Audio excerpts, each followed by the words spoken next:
오늘 하나님께서 우리에게 주시는 말씀은 마태복음 10장 1절에서 15절까지의 말씀입니다. 마태복음 10장 1절에서 15절을 교독하도록 하겠습니다. 제가 먼저 1절을 봉독합니다. 예수께서 그의 12제자를 부르사 더러운 귀신을 쫓아내며 모든 병과 모든 약한 것을 고치는 권능을 주시니라. 12사도의 이름은 이러하니 베드로라 하는 시몬을 비롯하여 그의 형제 안드레와 세베대의 아들 야고보와 그의 형제 요한, 빌립과 바돌로메, 도마와 세리마테, 알페오의 아들 야고보와 다데오, 가나안인 시몬 및 가룟 유다를 곧 예수를 판 자라.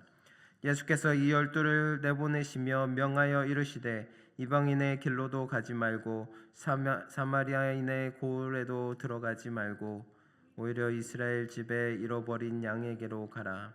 가면서 전파하여 말하되 천국이 가까이 왔다 하고 병든 자를 고치며 죽은 자를 살리며 나병한 자를 깨끗하게 하며 귀신을 쫓아내되 너희가 거저 받았으니 거저 주라. 너희 전대에 금이나 은이나 동을 가지지 말고 여행을 위하여 배낭이나 두벌 옷이나 신이나 지팡이를 가지지 말라. 이는 일꾼이 자기의 먹을 것 받는 것이 마땅함이라. 어떤 성이나 마을에 들어가든지 그 중에 합당한 자들 찾아내어 너희가 떠나기까지 거기서 머물라. 또 그 집에 들어가면서 평안하기를 빌라. 그 집이 이에 합당하면 너희 빈 평안이 거기 임할 것이요 만일 합당하지 아니하면 그 평안이 너희에게 돌아올 것이니라. 누구든지 너희를 영접하지도 아니하고 너희 말을 듣지도 아니하거든 그 집이나 성에서 나가 너희 발의 먼지를 떨어버리라. 함께 읽겠습니다. 내가 진실로 너희에게 이르노니 심판날에 소돔과 고모라 땅이 그 성보다 견디기 쉬우리라. 아멘. 할렐루야. 오늘은 보냄 받은 자 또 거저 나누는 삶이라는 제목을 가지고 여러분과 함께 나누기를 원합니다. 본문 말씀은 예수님께서 12제자를 공식적으로 사도로 임명하시고 파송하신 사건을 기록하고 있습니다. 주님께서는 그들을 단순한 제자에 머물게 하지 않으시고 복음 전파를 위한 사명자, 곧 사도로 세우시며 그 사명을 감당할 수 있도록 권능까지 부여해 주셨습니다. 그런데 본문을 자세히 살펴보면 한 가지 흥미로운 사실을 발견하게 됩니다. 성경은 12사도의 이름은 분명히 기록하고 있지만 그들의 출신 배경이나 학문, 경력, 업적에 대해서는 아무런 설명도 덧붙이지 않고 있다는 점입니다. 아마도 인간적인 기준에서 볼 때 그들은 특별히 자랑할 만한 이력이나 화려한 경력을 가진 사람들이 아니었기 때문일 것입니다. 그러나 주님께서는 그런 조건을 보지 않으시고 오직 당신의 뜻과 계획 가운데 그들을 부르시고 세우셨습니다. 본문 속에서 예수님은 제자들에게 전도의 1차적인 대상, 전해야 할 메시지, 그리고 전도의 방식과 태도를 분명히 가르쳐주고 계십니다. 이는 단지 당시 제자들에게만 해당되는 지침이 아니라 오늘날 복음 전파의 사명을 받은 우리 모두가 어떻게 그 사명을 감당해야 하는지를 보여주는 중요한 원리라 할 수가 있습니다. 이제 본문 말씀을 통해 주님께서 우리에게 주시는 구체적인 교훈들을 하나씩 살펴보며 오늘 우리에게 맡겨진 복음 전파의 사명을 어떻게 감당해야 할지를 함께 묵상해 보고자 합니다. 본문 1절을 보면 예수님께서는 12제자들을 부르셨습니다. 주님께서 그들을 부르신 목적은 분명했습니다. 그들을 사도로 세워 세상으로 파송하시기 위함이었습니다. 사도란 말의 본래 뜻은 내가 보낸 자, 곧 보냄을 받은 자입니다. 그러므로 주께 부름을 받은 사람은 동시에 세상으로 보냄을 받은 주님의 사신이 되는 것입니다. 이 원리는 성경 전체에 일관되게 나타납니다. 하나님께서 호렙산에서 모세를 부르신 것도 단지 그를 만나 주시기 위함이 아니라 그를 다시 애굽으로 보내기 위함이었습니다. 모세야 모세야 하고 부르신 후에 주님은 곧바로 이제 내가 너를 바로에게 보내어 내 백성을 인도하여 인도하여 내게 하라라고 명하셨습니다. 하나님은 언제나 먼저 오라고 부르시고 은혜와 사랑으로 충만하게 하신 뒤 다시 가라고 말씀하십니다.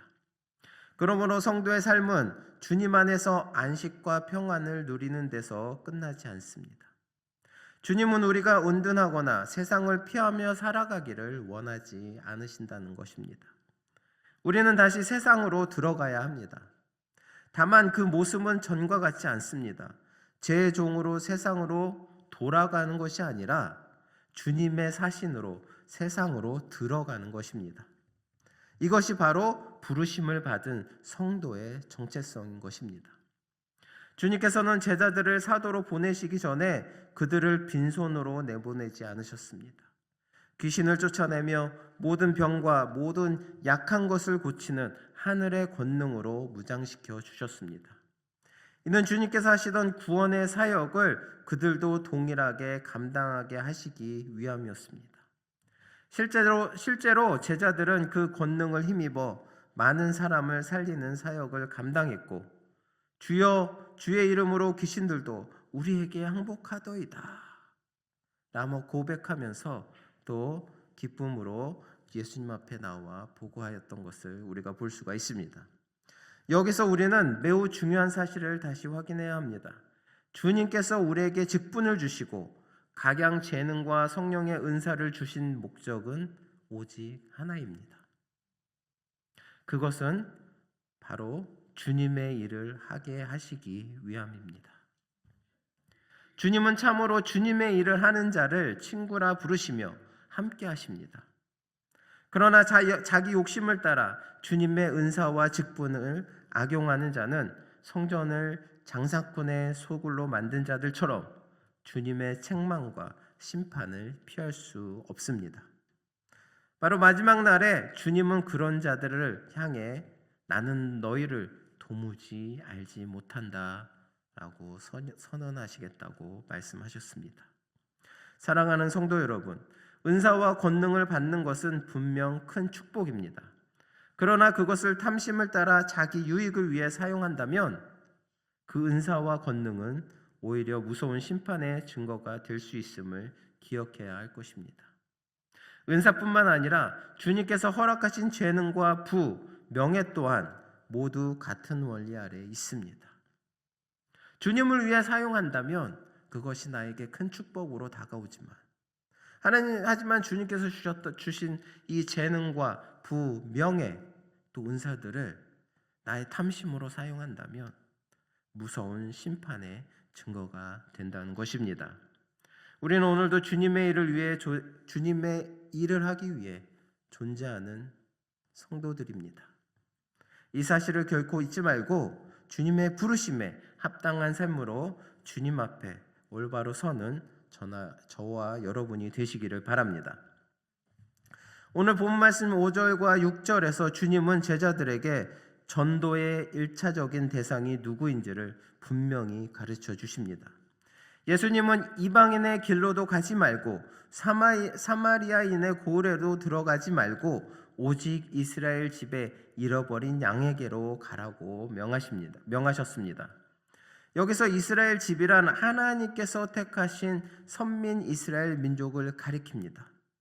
바로 잃어버린 양이란 목자를 잃고 방황하는 양처럼 영적으로 방황하고 피곤하여 쓰러진 상태에 있는 사람들을 의미하고 있습니다. 그렇다면 주님은 왜 이방인보다 유대인들을 먼저 전도의 대상으로 삼으셨을까요? 첫째 이유는 복음의 효과적인 전파를 위해서였습니다. 유대인들은 당시 세상에서 유일하게 여호와 하나님을 알고 있었고 또 구약 성경과 메시아에 대한 예언을 알고 있던 민족이었습니다. 바로 이방인들에게 다가가서 천국이 가까이 왔다 그렇게 얘기하거나 또는 메시아가 오셨다 라고 전하면 그 의미부터 설명해야 했습니다. 실제로 사도행전을 보면 이방 지역에서는 복음을 전하기 전에 오랜 시간 기본적인 신앙 교육이 필요했음을 알 수가 있습니다. 그러므로 주님은 먼저 복음의 씨앗이 자랄 수 있는 준비된 논밭에 씨를 뿌리게 하신 것입니다. 둘째 이유는 하나님의 선택과 약속 때문입니다. 이스라엘 민족은 하나님의 선민으로 택함을 받았습니다.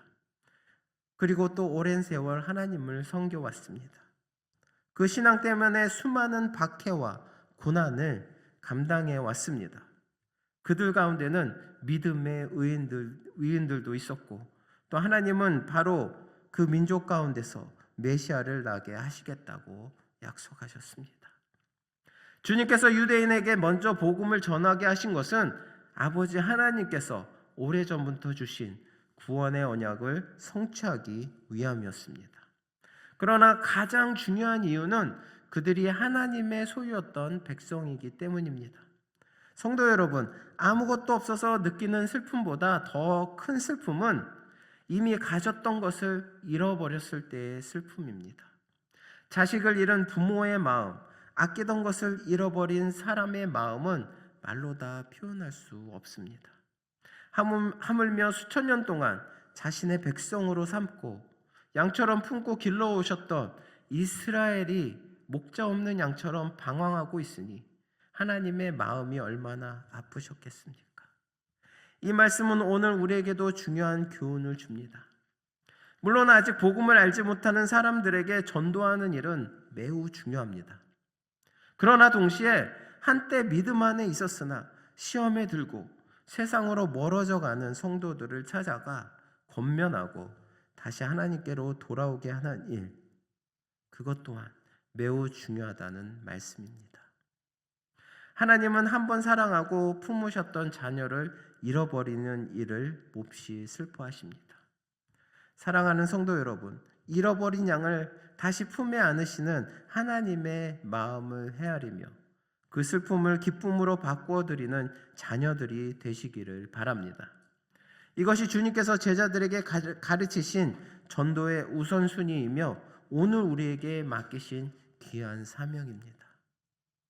하나님께서 잃어버린 어린 양을 찾고 계십니다. 그 어린 양들을 우리가 나서서 찾아드린다면 하나님께서 큰 기쁨을 얻으실 것입니다. 오늘 본문 8절을 보시겠습니다. 주님은 복음 사역을 감당하는 자들이 반드시 지켜야 할 중요한 원리를 8절을 통해서 말씀하고 계십니다. 너희가 거저 받았으니 거저 주라 라는 말씀입니다. 이 세상은 철저히 계산의 원리로 움직입니다. 주고받음에는 반드시 대가가 따릅니다. 그러나 하나님께 속한 것, 하나님께로부터 받은 것은 예외입니다. 왜냐하면 우리 자신이 먼저 아무 공로 없이 거저 받았기 때문입니다. 그렇다면 우리가 거저 주어야 할 것은 무엇입니까? 그것은 바로 진리와 사랑입니다. 그리고 참된 진리와 사랑은 오직 그리스도의 십자가 복음 안에 있는 것입니다. 이 진리는 하나님께서 죄인된 우리에게 먼저 그리고 조건 없이 주신 것이며 이 사랑은 이유를 묻지 않는 아가페 사랑인 것입니다. 만일 우리가 어떤 희생이나 공로로 구원의 은혜를 얻었다면 그것은 은혜도 사랑도 아닐 것입니다. 그것은 단지 값주고 산 하나의 거래에 불과할 것입니다. 그러나 우리는 구원도 성령의 은사도 모두 선물로 받았기 때문에 마땅히 선물로 나누어야 합니다. 만약 복음의 대가를 요구한다면 그것은 더 이상 전도가 아니라 거래가 되고 마는 것입니다. 그 결과 사람들은 하나님의 은혜를 은혜로 여기지 않게 되고 하나님께 영광과 감사를 돌리지도 않게 될 것입니다. 심지어 교회와 성도들이 장사꾼으로 오해받는 불행한 일이 일어나게 될 것입니다. 사랑하는 성도 여러분, 주님께서 우리에게 베푸신 것처럼 거저 받고 거저 나누는 복음의 일꾼이 되시기를 바랍니다. 발로 가고 삶으로 보여주며 조건 없이 사랑하는 그런 사랑으로 전하는 참된 주의 사신들이 되시기를 주님의 이름으로 바랍니다. 마지막으로 오늘 본문 9절에서 11절을 보면 예수님께서는 제자들에게 매우 파격적인 명령을 주십니다. 너희 전대에 금이나 은이나 동을 가지지 말고 여행을 위하여 배낭이나 두벌 옷이나 신이나 지팡이를 가지지 말라. 이 말씀은 제자들을 무책임하게 내모시는 말씀이 아니라 복음 전도자의 삶과 필요를 주님께서 친히 책임지시겠다는 약속입니다. 이 약속은 복음 사역자들이 마음 깊이 붙들어야 할 주님의 언약입니다. 특히 주님은 전대, 곧 돈주머니를 가지고 다니지 말라고 하셨습니다. 또한 여벌의 옷도 험한 길에서 의지할 지팡이도 준비하지 말라고 하셨습니다. 이는 마치 군대에 입대하여 훈련소에 처음 받는 명령과도 같습니다. 군에 입대한 병사들에게 가장 먼저 요구되는 것은 내가 가지고 온 사제품을 모두 내려놓으라입니다. 왜냐하면 군대는 그 병사의 모든 필요를 책임지고 공급할 준비가 되어 있기 때문입니다. 군복도, 잠자리도, 식사도, 심지어 봉급까지도 군이 책임집니다. 예수님의 명령도 이와 같습니다. 제자들을 빈털터리로 만들기 위함이 아니라 이제부터는 내가 너희의 삶을 책임지겠다는 선언입니다. 그래서 주님은 분명히 말씀하셨습니다. 이는 일꾼이 자기의 먹을 것을 받는 것이 마땅함이라. 그러므로 우리는 예수 그리스도의 좋은 군병으로 부름받은 자들입니다. 바울은 디모데에게 너는 그리스도 예수의 좋은 병사로 나와 함께 고난을 받으라 라고 권면했습니다. 하나님은 당신의 사명을 맡긴 자들에게 필요한 모든 것을 위로부터 공급하시는 분이십니다. 야고보서 1장 17절에 온갖 좋은 은사와 온전한 선물이 다 위로부터 빛들의 아버지께로부터 내려온다고 말씀하셨습니다. 그러므로 우리의 몫은 분명합니다. 염려하며 준비에 집착하는 것이 아니라 말씀으로 훈련받고 선한 싸움에 전념하는 것입니다. 필요한 것이 있으면 다 알고 계시는 주님께 구하면 됩니다. 요한복음 15장 7절에 너희가 내 안에 거하고 내 말이 너희 안에 거하면 무엇이든지 원하는 대로 구하라. 그리하면 이루리라 라고 주님은 약속하셨습니다. 그래서 복음 전파에 헌신하는 성도들의 삶과 가정이 결국에는 주님의 은혜 안에서 안정되고 풍성해지는 것입니다. 이어서 11절에서 주님은 전도자의 생활 방식에 대해서도 구체적으로 가르치십니다. 어느 성이나 마을에 들어가든지 복음 사역자를 환대하는 합당한 자를 찾아 그 집에 머물며 사역하라는 것입니다. 혹자는 이 말씀을 너무 무책임하게 들릴지도 모릅니다. 전혀 알지 못하는 사람의 집에 들어가 생활하라는 것이 과연 가능한 일이겠습니까? 그러나 주님은 이미 복음 사역자를 도울 사람들을 각처에 예비해 두신 상태에서 이 명령을 주신 것입니다. 실제로 주님은 12제자뿐 아니라 70인을 파송하셨지만 그들 중 누구도 생활의 어려움을 호소하지 않았습니다. 오히려 그들은 복음의 사역의 열매를 보고 기쁨과 믿음의 확신으로 돌아왔습니다. 그러므로 오늘 성령님께서 우리에게 물으십니다. 나는 과연 복음을 위해 무엇을 내려놓아 본 적이 있는가? 충분히 준비된 후에 가겠다는 생각으로 순종을 미루고 있지는 않은가? 전혀 예상하지 못한 사람과 장소에서 하나님의 역사를 경험해 본 적이 있는가? 사랑하는 성도 여러분, 예수님은 결코 그 종들을 홀로 내버려 두시는 무책임한 분이 아니십니다. 다만 우리는 택함을 받고 보내심을 받은 자로서 이미 엄청난 특권과 권세를 받은 사람들입니다. 우리가 맡겨진 자리에서 신실하게 순종하며 복음을 전하는 순간 주님은 필요한 모든 것을 책임지시고 공급하시며 반드시 돕는 자들을 붙여 주십니다. 이 확신을 가지고 오늘도 주어진 복음의 현장에서 최선을 다해 섬기는 저나 여러분이 되시기를 바랍니다. 사랑하는 성도 여러분, 사람으로 태어나는 것은 은혜이지만 사람답게 사는 것은 평생의 훈련이 필요합니다. 기독교인이 되는 것보다 기독교인답게 사는 일이 더 어렵고 직분을 받는 것보다 그 직분에 합당하게 살아가는 것이 더 중요합니다.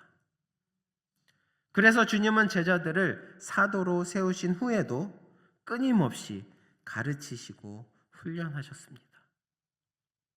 그 사도들은 핍박과 고난 속에서도 그리스도의 꿈을 이 땅에 실현하는 다리가 되었습니다.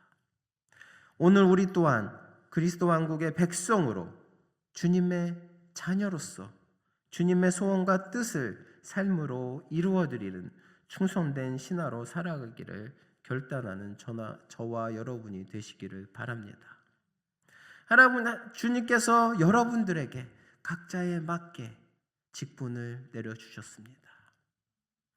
우리는 주님께서 기뻐하시는 모습 속에서 그 직분에 합당한 삶을 살아야 할 것입니다. 어떠한 고난과 역경이 올지라도 그 직분에 합당한 삶을 살아가시는 저와 여러분 되시기 바랍니다. 그 길은 결코 쉽지 않습니다. 좁은 길로 가는 단 하나의 길입니다.